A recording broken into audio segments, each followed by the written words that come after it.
As a Starfleet officer enlisted into the blue uniform without any experience, their first objective is to delegate through the sciences, from minerals to elements to plants to chemicals.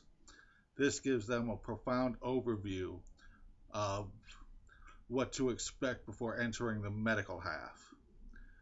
There, they'll start in lower life forms to higher, more complex organisms, from fish to insects to reptiles to birds to mammals, and so on.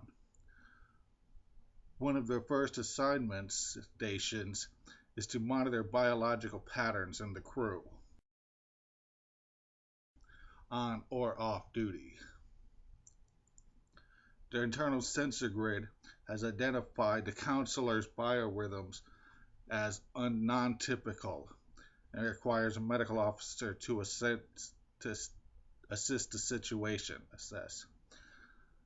There appears to be mute static emissions coming off the patient. We need to find where they're going. A security officer is called in to follow an advanced science officer at the particles to find where the particles are emanating. As they turn through the walls, the engineering crew member is called in. Off the ship, the fleet admiral deals with the problems. Starbase operations. The security vessels to support the Bozeman and Voyager retrieval by a gold vessel. She also has the communication stations put the entire Federation on red alert, as her mission chair puts the observed starship on the red alert. So she also puts, all of her quadrant fleet on alert with the Federation. Then calls for the Computer Corps of Engineers to find anything in the computer memory logs that resemble any of this at all through the whole history. Then calls for the Federation to summon a meeting of all admirals, analysts, and ambassadors to seek answers or similarities. She has to solve what's destroying the fleet. When a red alert is activated, all communications array go on high alert, seeking to identify every movement in their borders. The emergency action alert status also takes the strain off the crew, because instead of identifying across all the visual space as the others are seeking across their own formats, they get to do a full diagnostic around their quarters as the others do their quarters. So it's a more focused search right around their own. It's not a full field. The Enterprise arrived at Kronos, the Klingon homeworld, and found nothing, but got an invitation from the Emperor, wondering why Lieutenant Caesar ran there, other than having apparently a good hiding space. The Klingons don't get involved with Federation matters that often, so this is unusual.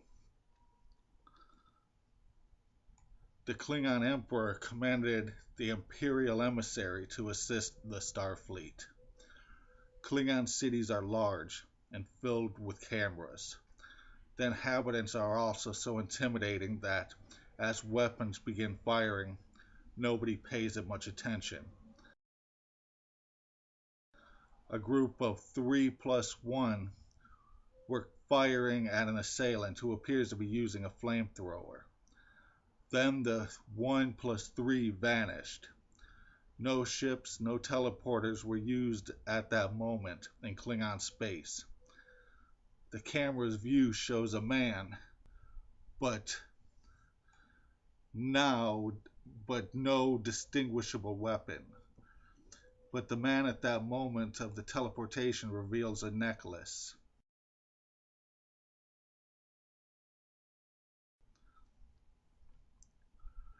Oh, they can't see a flamethrower, but on the other side, the one revealed a necklace.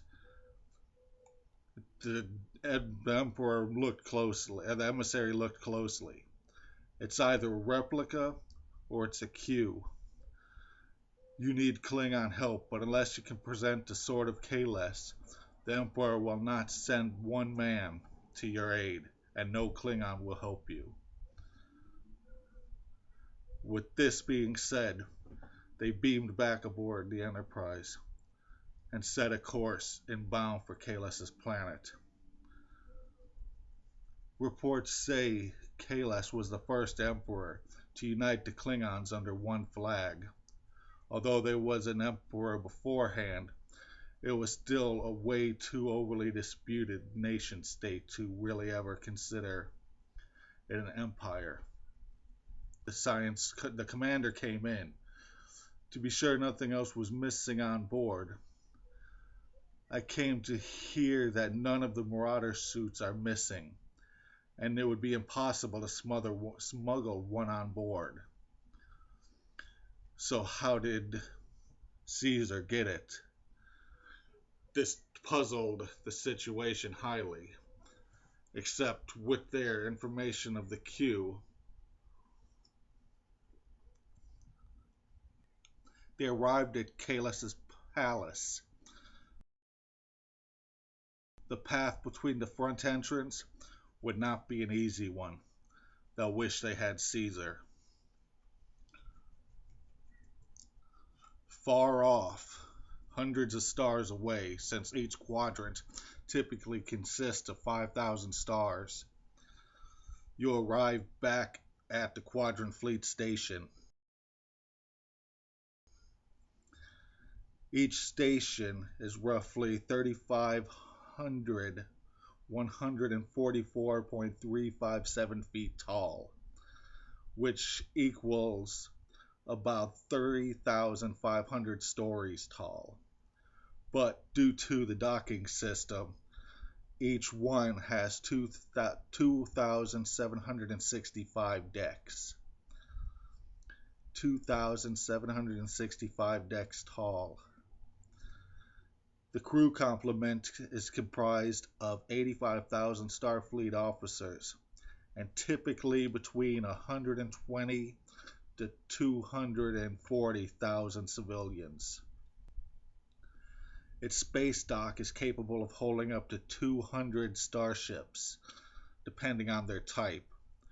200 dry dock hangars are capable of holding 2,000 or 3,000 shuttlecraft-sized vessels. 90% of the starbase is set up for public access for civilian affairs, where all the amenities inside are free of charge, from the hotels to malls to ship repair to supply restocking. It truly is for everyone and anyone.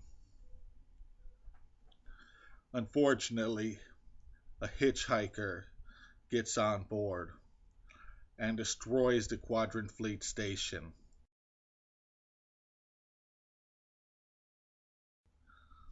The nearby diner never had a chance to warn the station that had been like a decoration to their windows for so many years.